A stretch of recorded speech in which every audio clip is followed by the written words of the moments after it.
Good evening to all of you. I'm Federico from Eurocham Singapore. Obviously, Eurocham is thrilled to be partner of the EU delegation in Singapore to organize this event, co-organize this event. I'm very thankful for the people who showed up tonight. It's a very packed afternoon, a lot of content, so we're almost there. I know you received a lot of information. We try to make it engaging and light as much as we can. Is 4 p.m. already. So, but looking at the room, the number of people we have, the quality of the people we have, the different background, I think it's really timely and relevant to be here sitting together, having this conversation and seeing how Global Gateway, what it signifies for Asia Pacific, for Southeast Asia specifically. Reiterating that, as probably you have understood already in the presentation that we just had, it is not another program put together by governments to crowd the space of infrastructure globally, but it has a very clear distinction, very clear aspect of differentiation respect of what's out there, with a clear focus on what Europe is famous for and what I think we vouch very strongly, and our company did, investing in technology, in sustainable technology, and so on. So I think that's the tilt. We have to look at how we're not crowding this space, what we're trying to do and to achieve with Global Gateways. And I think that the audience, the speakers that we have tonight come from different backgrounds, but I think we have the counterparts that we want to have. We have banks, so private sectors. We heard, banking arms, Sovra National, the biggest in the world. So thanks, Sunita, for reiterating, because once again, too many times, I think we should try to advertise strongly when Europe does have capacity, size, and do amazing things like we do. I think we should keep repeating as much as we can. We have from Pentagreen, Marat, again, another interesting combination of purely a private-public partnership. We have the two shareholders that put together your company are HSBC and Temasek, so there is a very interesting collaboration on the institutional side and the private side of what we can achieve. And ultimately, of course, Moritz on the, again, in the space of government-linked organization, government-linked bank, Sovereign National Bank. So thanks for being here. I think that it completes our panel. Before I jump into the conversation, I think that we have to give a bit of context. We are here in Singapore and in Asia Pacific. It's a year of the Wood Dragon coming about to start. The last time that we had this year was 6 years ago, because the cycle is, of course, you have 5 cycles of 12 years. And I was reading through the internet. What's happened relevant on that year is that NASA launched the program of Mariner 3 to go to Mars. So I think that's with the same ambition. I think we want to bring something great to this region, and I want to start with Standard Chartered and Abhishek. Your bank has a very strong connotation on emerging markets, on Africa, on Asia. You are here for good, as your very famous advertisement says. You have a clear connotation on sustainability. And so please allow us to bring context of the region. What do you see in the region, where you were instrumental, if you have some example of where your bank was really supporting green transition on this region, please. Sure. Thank you, Federico. Good afternoon to everyone. My pleasure to be here. I think Standard Chartered Bank is really an emerging markets bank. I mean, we have a heart of the emerging markets. We're present on the ground on several of the key markets in this part of the world, not only Singapore, but places like Indonesia, Philippines, Malaysia, Thailand, most of the bigger countries to talk about in the region. I think we're there on the ground. So we understand these countries very well. As an institution, we have developed several kind of processes, as well as invested a lot in developing our capacity to support sustainable development across our footprint markets, I would say, by way of acquiring knowledge around sustainable financing, sustainability over time, and also helping our clients as well as our host governments kind of transition into that. So one of the primary actions that a bank does is to provide financing to facilitate trade and things like that, right? And I would say we bring a lot of risk appetite to a lot of the countries that we are present in, to finance projects that are critical in this journey towards sustainability or reducing the carbon intensity as we go around in a lot of these markets. Any example you want to bring on? No, sure. So I think we do a lot of work, as I said, across our footprint. So, for example, we have financed quite a few solar power projects in like Vietnam. We have financed the only solar project of scale that's happened in Indonesia on a PPP basis, which is Cirata floating solar project. We are advising on the large scheme that the government of Singapore has to bring green power into Singapore from places like Indonesia, Malaysia, and others. Right?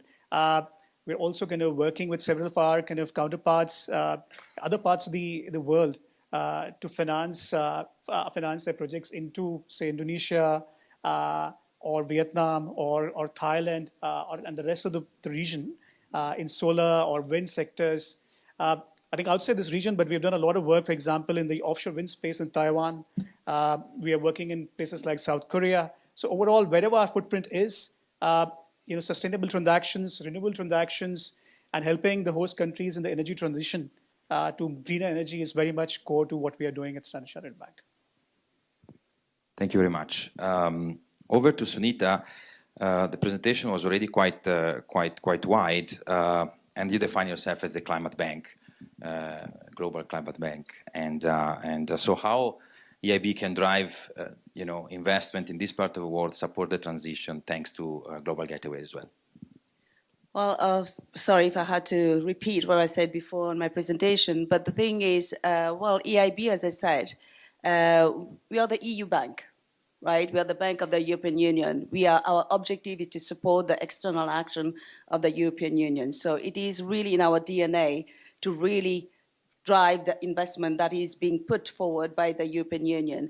And Global Gateway is really fully aligned with the objectives of the EIB and the missions of the EIB.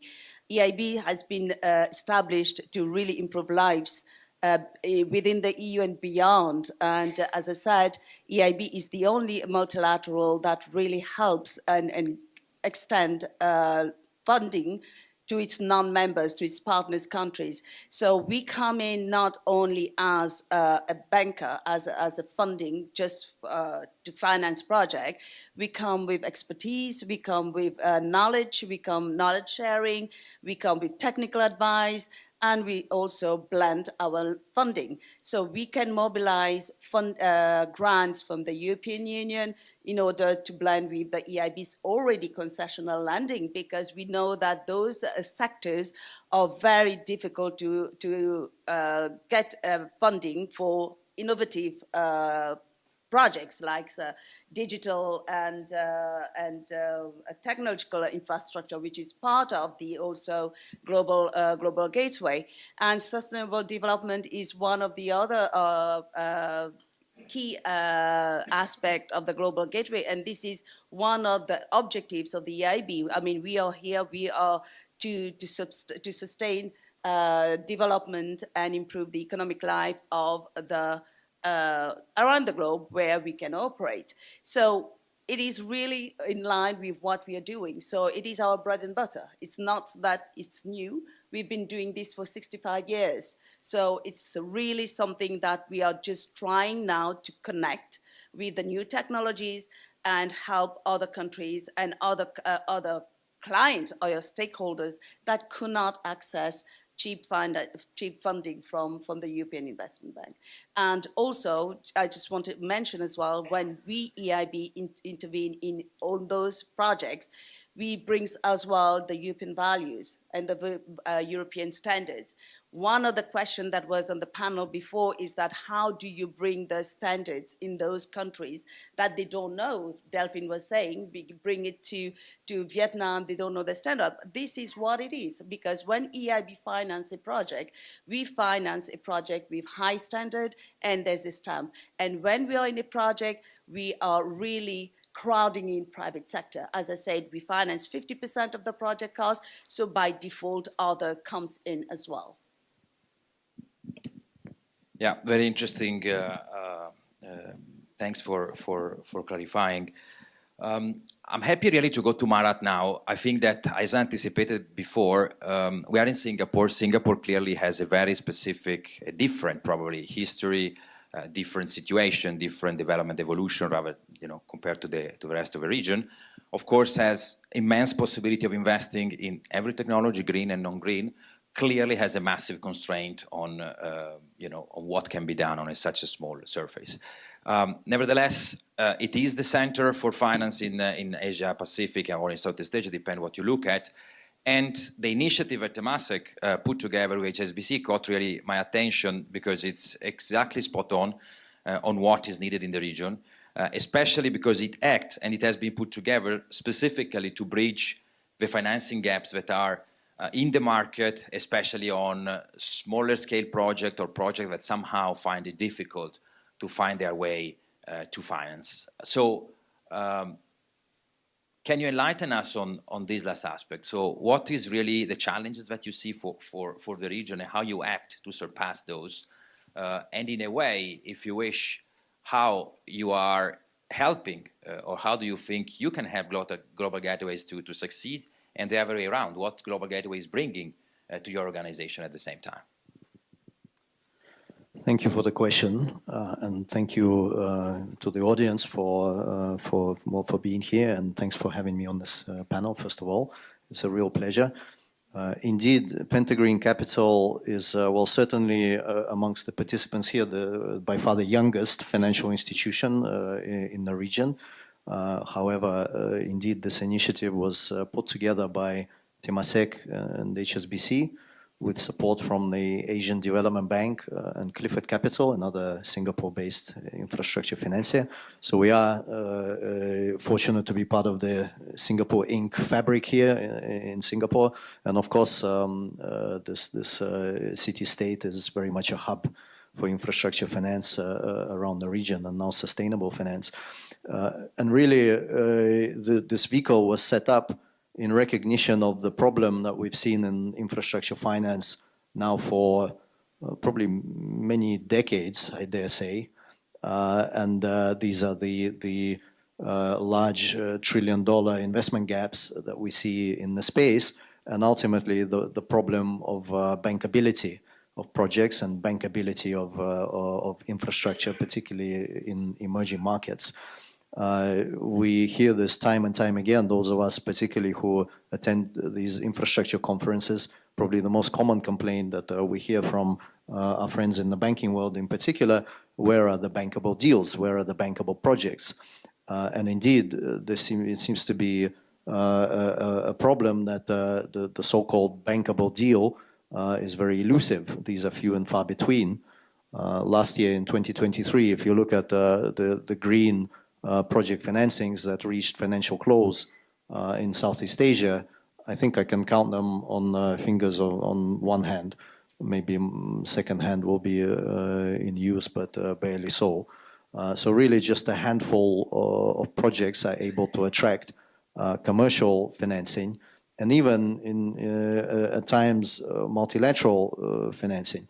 However, what we see, and our shareholders saw, and the partners behind this initiative, is this dynamic where there are a lot of projects that are out there that don't quite make the cut in terms of the classic bankability assessment, and we might call them marginally bankable. So these projects are sound projects. However, because of the perhaps the regulatory regime that governs those projects, or some of the newer innovative technologies or business models that might be used, those projects or businesses or situations may not quite have or may not be considered typically bankable. So the project promoters might struggle when they show up in a commercial bank or even a multilateral. So Temasek, HSBC, ADB, Clifford Capital recognized this problem and decided to create a very specialized debt financing vehicle that can really focus on these marginally bankable projects and find ways to channel financing to those projects repeatedly and at scale. Why are these situations marginally bankable, or what are the examples? Last year, we signed a transaction in the Philippines across a portfolio of greenfield solar projects, so projects under construction, where there was debt available from some of the local financiers for those projects, However, there was what we call subordinated debt piece. So there was a piece in the capital structure that the local banks were unable to provide and that equity was not able to fill. So we were able to come into that situation and provide a mezzanine subordinated loan to help the sponsor and the developer to accelerate the implementation and the construction of these of the solar portfolio. So that's one area and one gap that we see in the market. Vietnam was mentioned a number of times in the Q&A in the earlier panel. We're working on 2 transactions in Vietnam right now. One of the transactions is in the rooftop solar space. So essentially portfolio of many multiple solar assets that supply electricity directly to the various manufacturers that are present in Vietnam, some of them in the textile space, some of them in electronics, in other industries. The issue in those types of structures, you have multiple off-takers, multiple customers. The quality of those contracts, or the way those off-take contracts look, is quite different. There's just commercial reality as to what is possible in the market.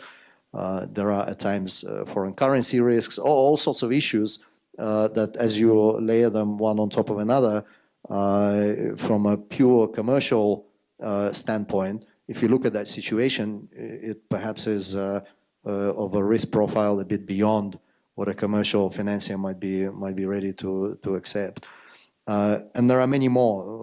We're looking at the electric vehicle space, for example, where not only is the technology relatively nascent, at least doesn't have such an extensive track record, but also the business models around the infrastructure that needs to be put in place to support those business models. This is all new and untested, so a bit challenging to finance. Examples are multiple, and the recognition in the thesis behind this initiative is that with the right appetite and the right balance sheet, actually there is a way to finance these types of situations and allow them to develop a track record such that over time they can grow, scale, and become more mainstream and attract more mainstream financing at scale. And how to create that balance sheet, this starts to lead you down the path of blended finance and tiered capital structures, something that's been tested a number of times recently, including we had a colleague from Climate Investor Funds who run a blended finance equity fund. So those types of techniques I'm quite happy to see that are now being applied into other funding constructs because they seem to be effective at solving these types of problems in the market. Finally, you asked a question around Global Gateway, and it was very illuminating to learn earlier from colleagues around how Global Gateway is looking to deliver the funding that's been made available and some of the priorities. Clearly, there is a lot of alignment between the objectives of Global Gateway, between the objectives that we as Pentagreen have been mandated to achieve, and I should say between the objectives that we see Singapore and Singapore Inc. more broadly looking to achieve for the region. Ultimately, it's about finding ways to channel large amounts of finance, large amounts of capital into Southeast Asia, into infrastructure, and support green infrastructure development in this region. The blended finance component of that, we believe, is critical.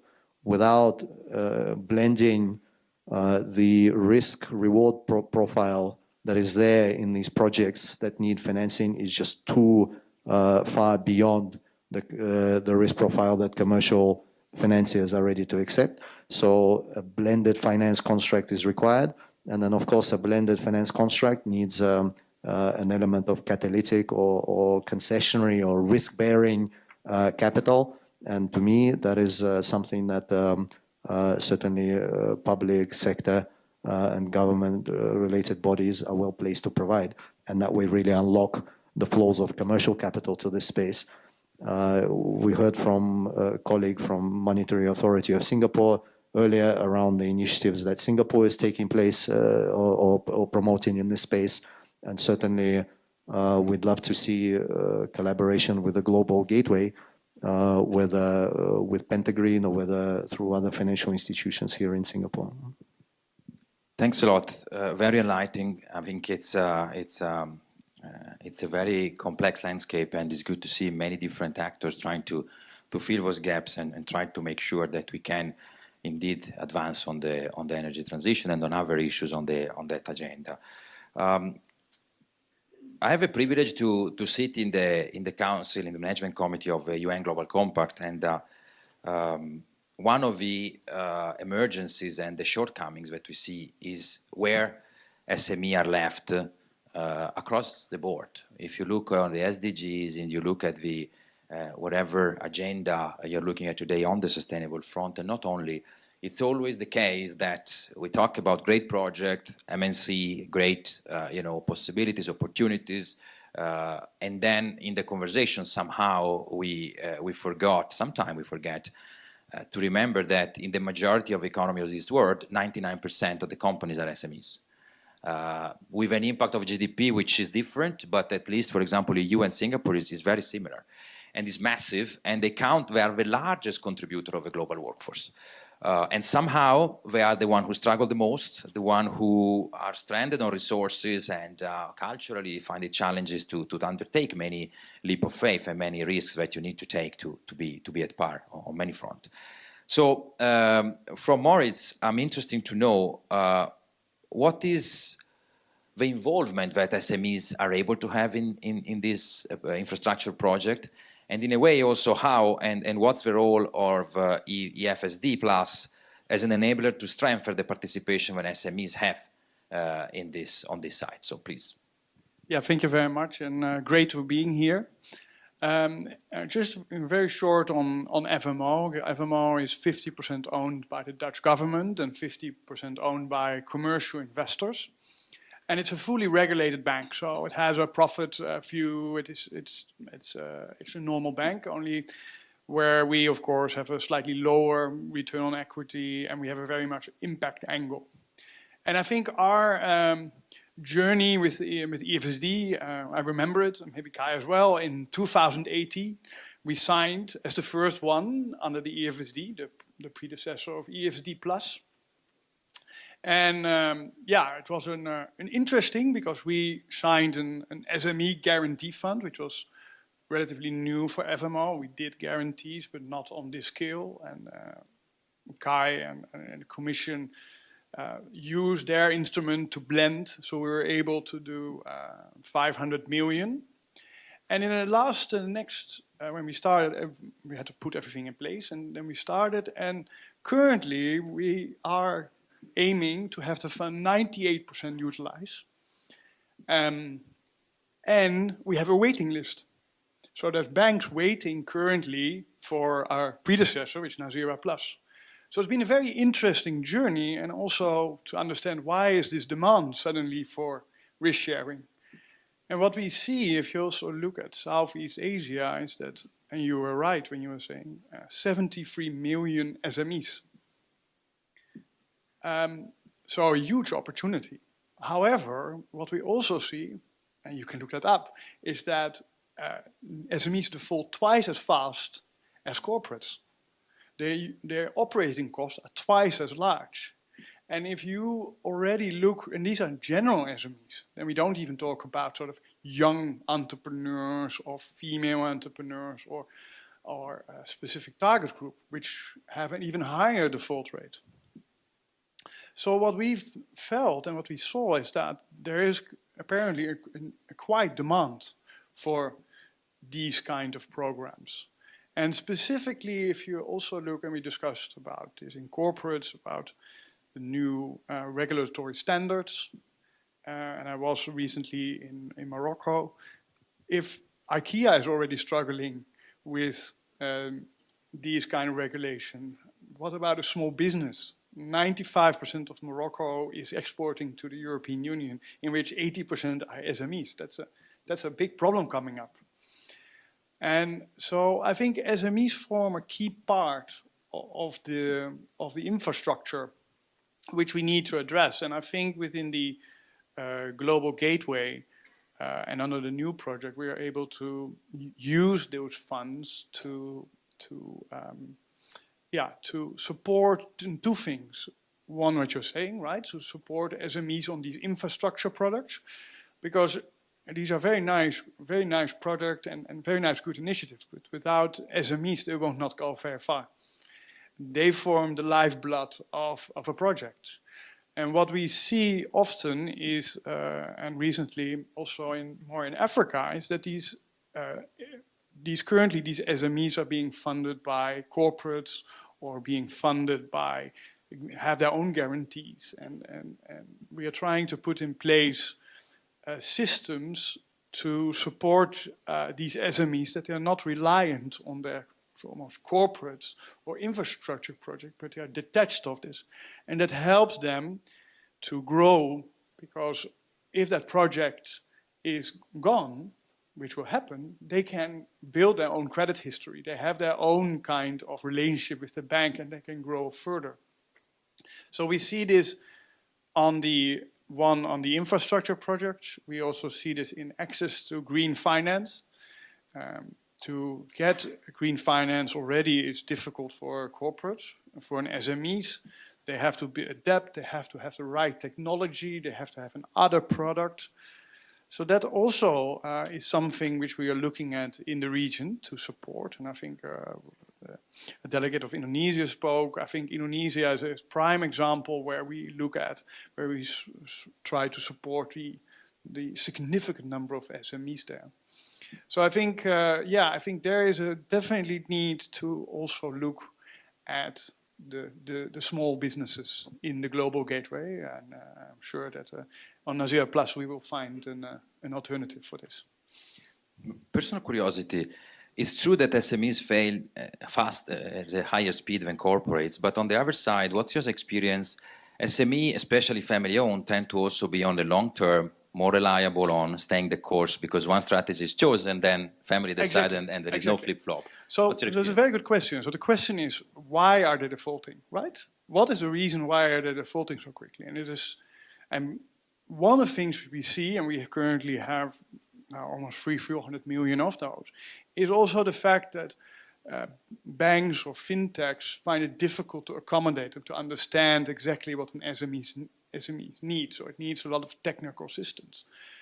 But indeed, you're right. If you have that linkage from, for example, family-owned, or you have the right kind of product, they will stay with you. It's interesting what we see is that corporates switch faster, and if they get a lower rate somewhere else, then they go Standard Chartered, or then they go to Citibank. But an SME will stay, because number one, which we did, we did an analysis on SME, and the number one reason to choose a bank is relationship. Not lower interest rates, not flexibility, it's relationship. So if you stay, if you have that relationship with the bank, they will stay. Thanks a lot. Standard Chartered. So Abhishek, is there any specific, is there anything you see lacking in Southeast Asia on the risk coverage instrument to allow a scaling up of some of the projects? Sure. So we work extensively with various providers of these kind of instruments, guarantees, covers, be it export credit agencies or multilateral agencies. We also work and co-finance with developmental financial institutions and again some of these same multilaterals and all. I think there is a lot of willingness and intent from a lot of these institutions to kind of grow in this part of the world and kind of provide more support to infrastructure development. But answering the question, I think, yes, there are places where I think, there could be some improvement in risk appetite and the coverage and the provision of products and all. So let me go a little bit more specific, for example. I think some of the speakers touched upon that.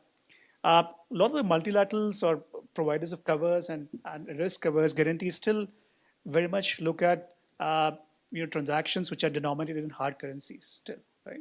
So that we're seeing changing somewhat even among the export credit agencies who are now able to cover certain kind of local currencies and all. Because you talk about the developing markets, you talk about the ASEAN markets, a lot of the transactions actually happen in local currency. So can they step in and kind of help bridge that currency gap effectively, the currency that I am comfortable with as an institution, but the transaction currency is the local currency, right? So that's one thing which I think will help them become more relevant on the ground if they can expand their ability to kind of do things more in local currencies. Second thing, I think while things have improved again over the years, but I think when we specifically doing infrastructure development, the recovery of capital is very long term. And we also need to deploy various instruments, for example, derivatives and things like that. Now, in certain countries where, say, the commercial banks are not very comfortable with political risk and all that, that's why we see covers, right, from multilateralists or ECAs and all that. But a lot of the times, these institutions don't cover derivatives, right? So if I'm trying to cover my interest rate risk over, say, 20 years or 15 years or whatever, that risk is still sitting naked with the financial institutions, right? And that makes it a bit more difficult. As such, we have to find a lot more ways. Sometimes there are ways which we can make it work. Sometimes we can't, and leads to delays and things like that, right? So I think that's again something which if the risk cover providers can look at and expand the coverage, I think that will also help. The third point, which probably and I'll end there, is more a general point, and that's because we work with a lot of sponsors from the region, from outside the region, across various infrastructure initiatives.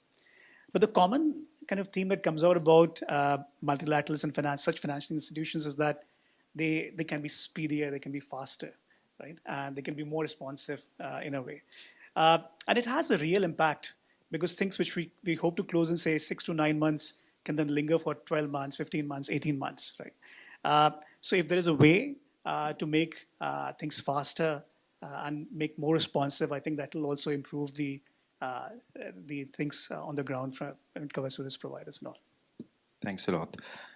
Before moving to the question from the audience, I have just a couple of curiosity. One from Sunita. You referred quickly before on the relevancy that Asia still have. You put in the context of the magnitude that Africa is received as allocation.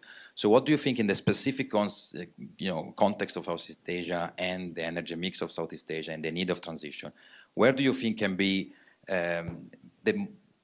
is there specific challenges that you see for you guys to make the difference? Is there anything that you can enable to do in a different ways? And maybe, on a little bit on if you can go back to the difference in the global allocation versus the local one.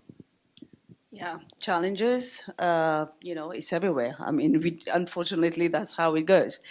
There are challenges because, here, specifically in Southeast Asia, the energy mix is different across the region. So we are very mindful about the challenges. However, as I said, as a multilateral EU bank, what we try to do is we try to address certain issues that is specific to the region.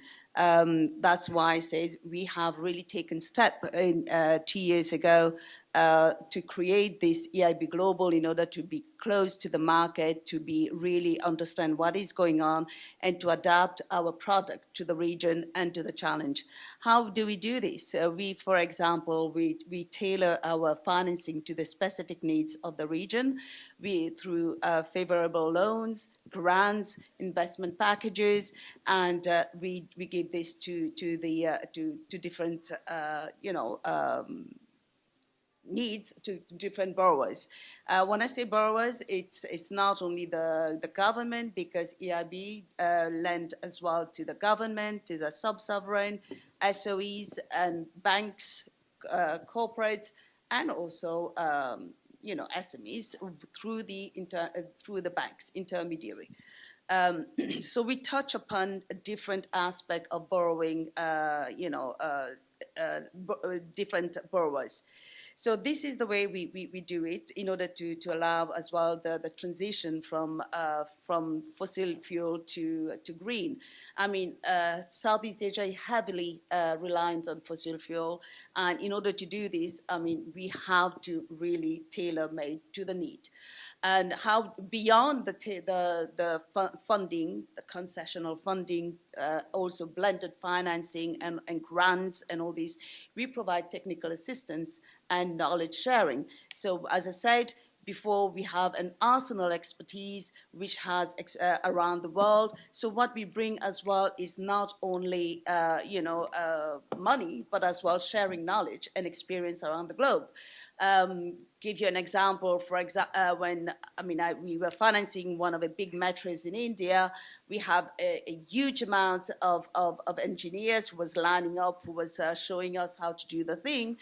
And EIB's engineer came in and said, well, why can't you do this like that? And they did, take into account. So there is also this technical assistance and also knowledge sharing from around the globe that we try to bring on the table.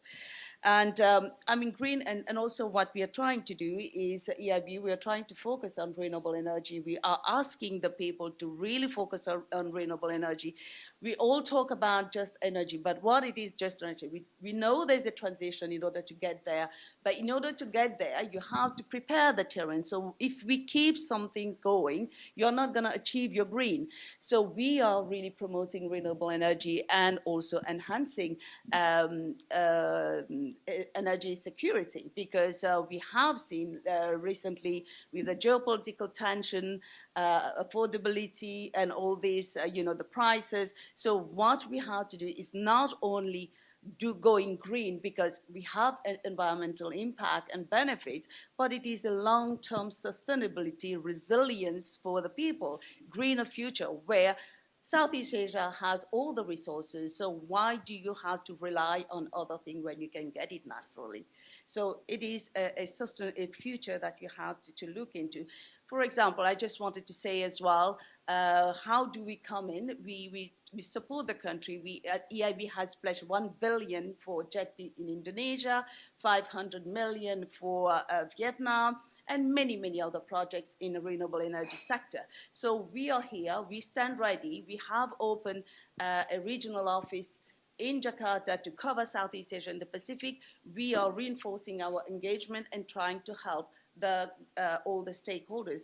How do we as well, it's not only about projects and how do we do it, we also, part of our dialogue is to discuss with the local stakeholders, which involve the government, the NGOs, the banks, and all this, because what we need to see as well is what their priority is we don't come and impose. We have to see what is their priority and align with what the country wants to do.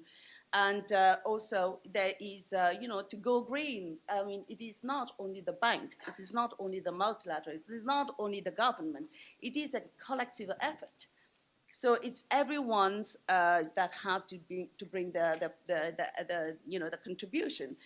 Company has to go green. They have to make it, in the business plan that they want to go green. So there's a lot of people involved that we need to, if we want to go green. I mean, there's challenges, but it's a collective effort. I think if everyone put the little contribution, we will be able to achieve and mitigate some of those challenges we're facing around here in the region. And also collaboration. I mean, EIB, we collaborate with everyone, with all the MDBs, banks, and also all the, commercial banks, and also the NGOs and civil society. So we need to create awareness to the people. So there are challenges. People do not want to move. We were saying before that coal is cheap. People will not want to move, out of this. But there is an education that we need to undertake, but not only by the banks, but everyone. So I think I'll stop here. So I think challenges are there, but I think it's all everybody's effort to go through it. Thank you.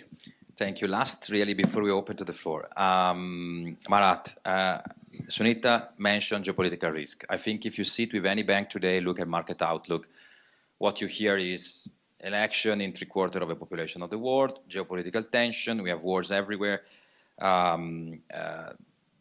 Was sitting with some of the cabinet ministers earlier this week in Singapore, and there was a round table with some business leader. And the words that you hear are cautious, cautiously optimistic, and then we start the big joking, cautiously cautious, optimistically cautious. But really, the landscape is terrible. It's a difficult one.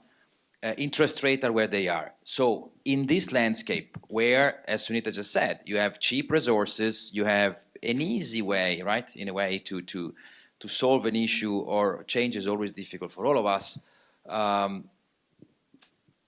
Risk of derailing of this agenda, in your opinion, risk of the challenges to increase are probably there. How do you see it? Yeah, you painted an interesting picture, almost as interesting as a colleague earlier around climate risks. So we all have reason to be pessimistic, cautiously pessimistic maybe. But look, I think the issues you highlighted are spot on. And what is the result, right? Particularly if we're talking about infrastructure, investment, and finance in Southeast Asia and in emerging Asia. We still have these trillion-dollar gaps, right? $1.7 trillion per year. If you read the ADB report, it's always trillions. It doesn't really matter how many. It's a very big number. And in this current environment, if you're a global capital allocator and you're choosing the place to which you should deploy your capital and make a return, then of course riskier parts of emerging Asia start to look less and less attractive. Particularly interest rates are up and the global yield environment is elevated. There was a great soundbite that made the rounds in the press at the end of last year from Steven Schwartzman, the founder of Blackstone, who was talking about the opportunity in US lending, US credit. And he said something like, if you're getting 12% return on senior secured bank debt on a good day in the US, why would you want to do anything else in life, right? And that is really spot on. If you can get 12% return in very mature, developed jurisdictions, doing fairly low risk type of deals, senior secured bank debt, for those not familiar in our finance world, that's considered to be a pretty low risk. If that's what you can get, how can you, or why, what would be the rationale for you to allocate your capital to a sub-investment grade, marginally bankable Vietnam renewable energy portfolio where the equity, if they get 12%, then they're lucky, right? So that risk-reward disconnect is becoming more and more pronounced. You might even think of it as a market failure. Or at least, I think, as a result, we cannot rely on market forces alone to close these trillion-dollar investment gaps that we see in emerging Asia. And that's what we need to fix. And that's why we think these blended finance constructs, the role of initiatives like the Global Gateway, the role of initiatives such as what the Singapore government is looking to do with the financing Asia's sustainable transition program, those programs, whether it's a mix of public sector capital coming in and that's used to really unlock and mobilize the commercial capital that would otherwise be in the US getting their 12% on senior secured bank debt, that's what we have to solve, and that seems to be the tool for this time and for this age. Thank you very much. I will ask the audience if there is any question. My name is Tesivald and I am a founder of Economia, and I am a new startup. I'm working on a decentralized system for water waste management. So basically it's a waterless toilet and a system where I use pyrolysis to make the waste as a carbon, but that's nothing to do with my question. So basically we were so we were basically talking a lot about solar panels and energy transition. So my question is quite simple. And so in those areas, I understand that we have a lot of land and we can install the solar panels. But do we take care of after the solar panels? So how is the recycling system in these places? Did you deliver the recycling system? If yes, in which places? If no, why? I can have a go. I think it's a very big issue that will come to this sector, and not a huge part of the market is thinking through that issue, but it will come because indeed the utilization of end-of-life infrastructure and components and assets, that's very, very important, right? It's at the same time, there are a number of developments in this space. You will hear another buzzword these days, the circular economy, which essentially are models and businesses that do precisely that, right? Take end of use or out of use assets or equipment or whatever it is, and look to process them into something that can actually be useful. China, for example, the business models around recycling of EV batteries are already very well developed, and there are multi-billion-dollar businesses that focus on precisely that.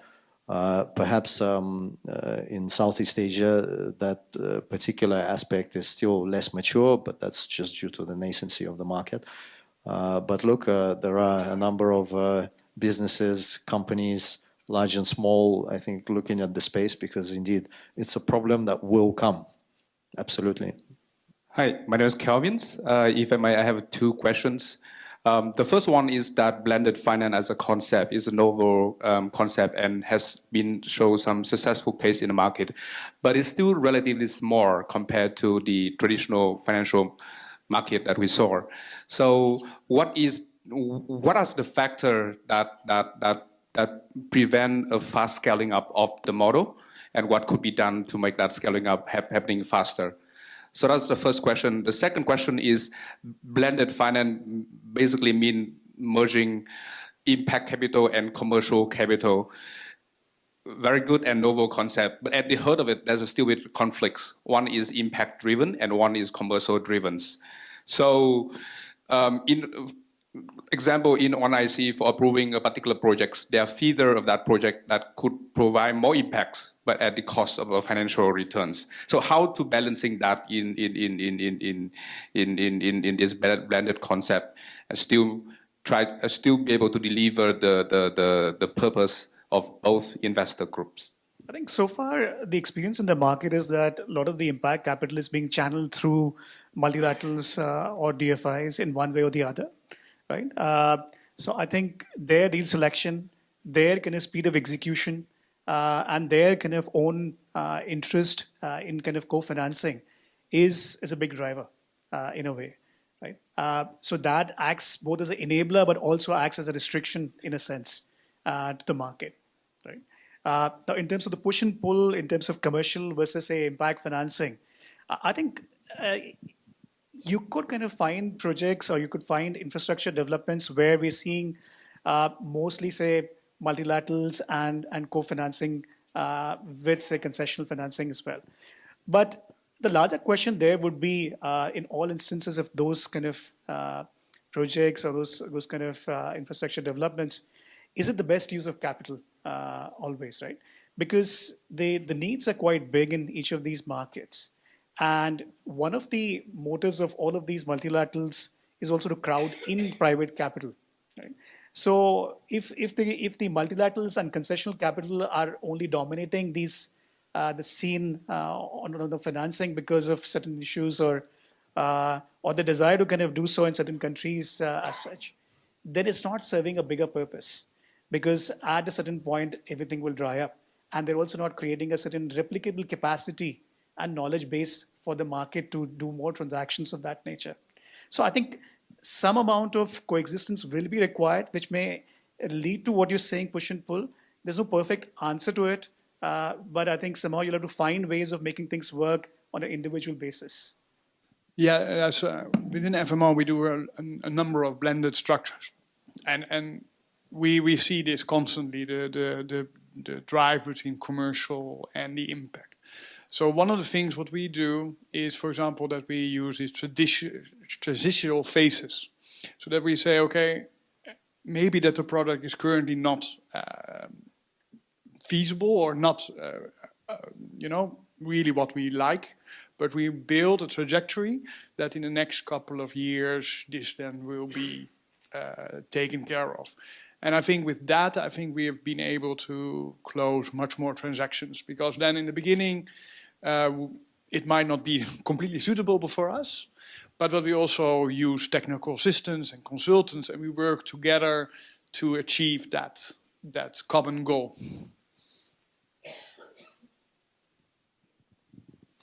Maybe just briefly, I think to your first point, right? How can blended finance be really scaled?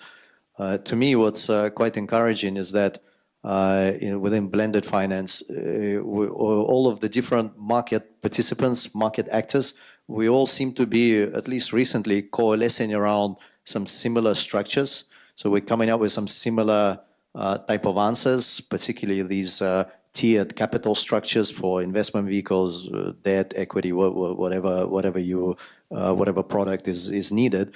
And we see it, well, not only here in Asia, but in other parts of the world with other financial institutions. To me, that's very encouraging, because it seems to me that if all of the different market participants are thinking about a very similar problem and coming up with a similar solution, right, then it means it works. We're kind of getting close to that holy grail of replicable and scalable, right? All of those things that we love. So to me, that's the direction to go, and I think we need more of these attempts.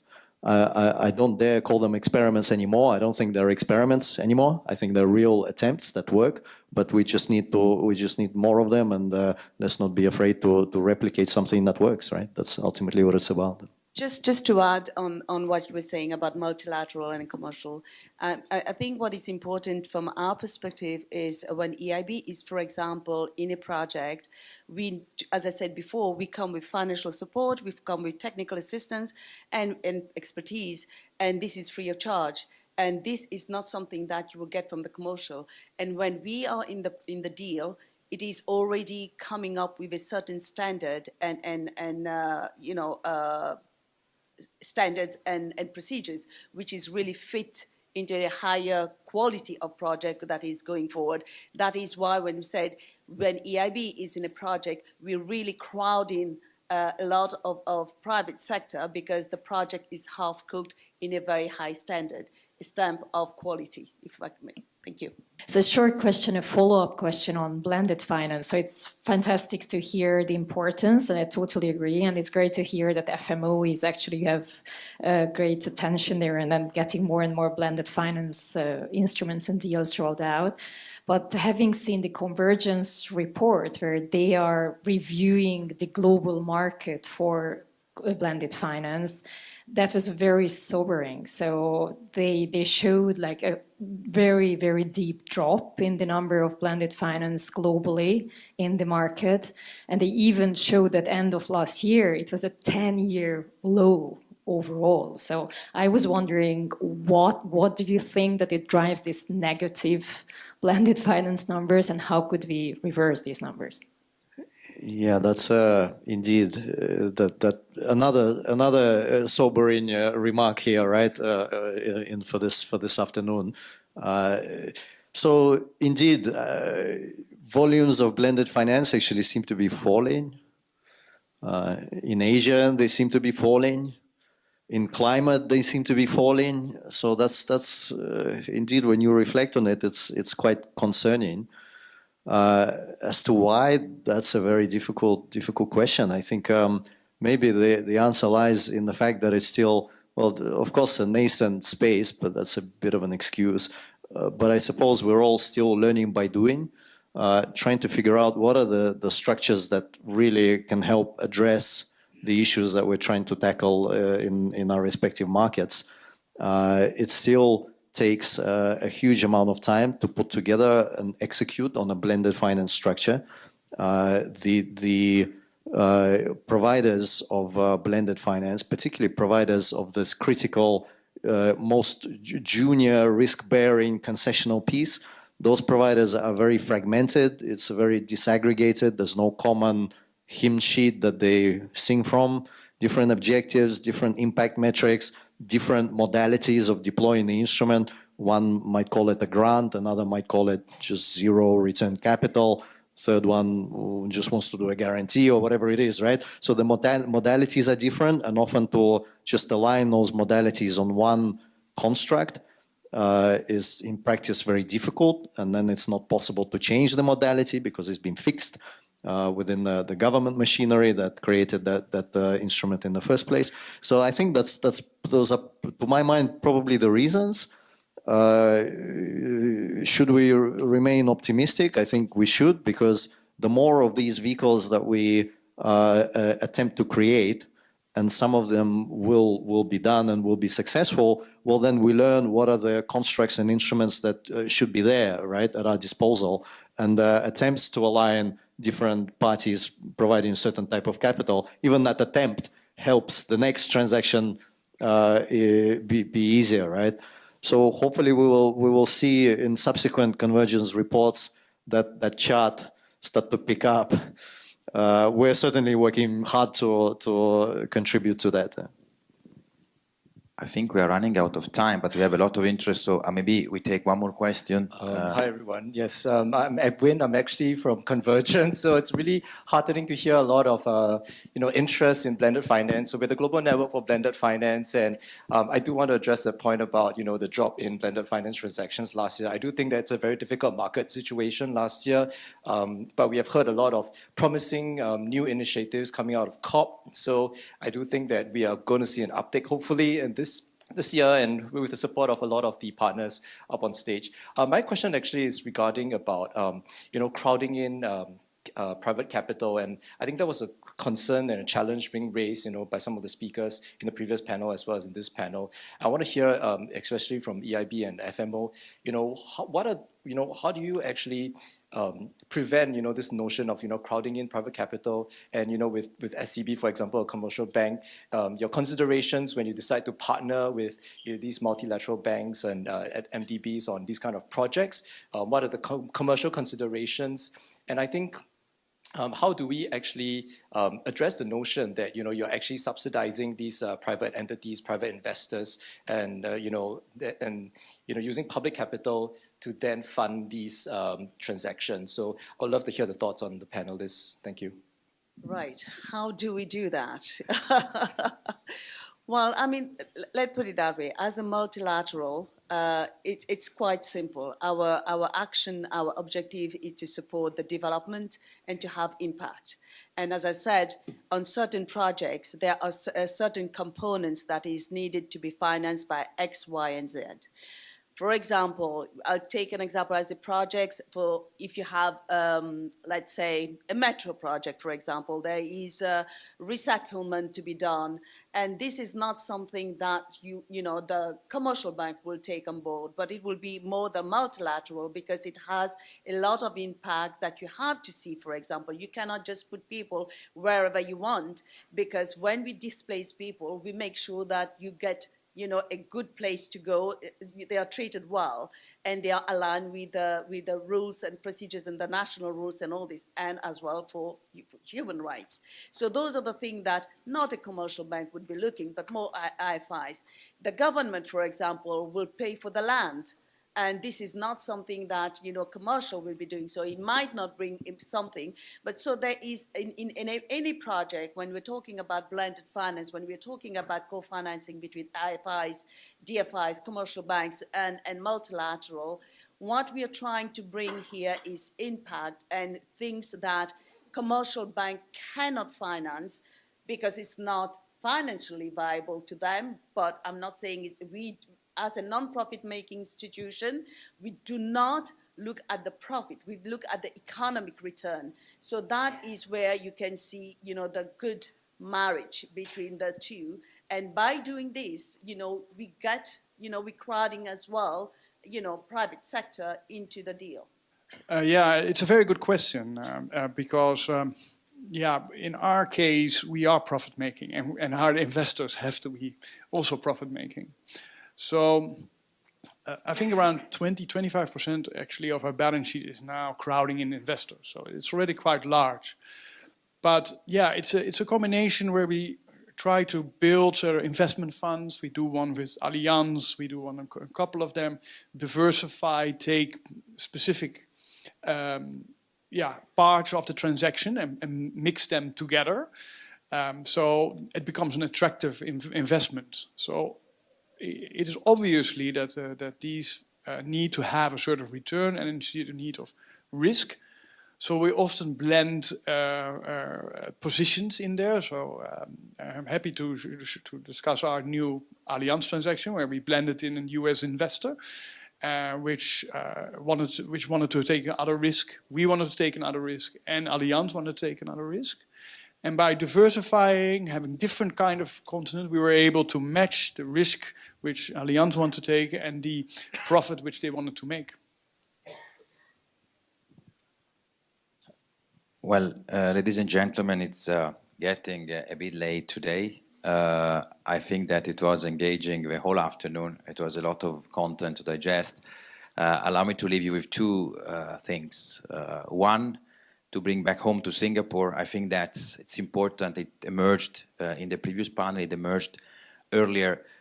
We are fortunate as the European Union to be here in a country where initiatives are facilitated by a regulator. We heard MAS, by an ecosystem which really has the same agenda we have, has the necessity to help greening energy flows and the whole region of ASEAN on the sustainable agenda, support the transition. Singapore alone, if convert fully to renewable with solar, whatever, can probably cover 7 to 8% of a local need of energy, so it's not viable.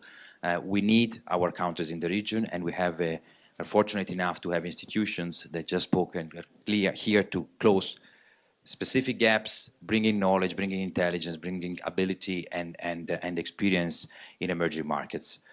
The second is more something that I feel I owe to Marat, which referred twice.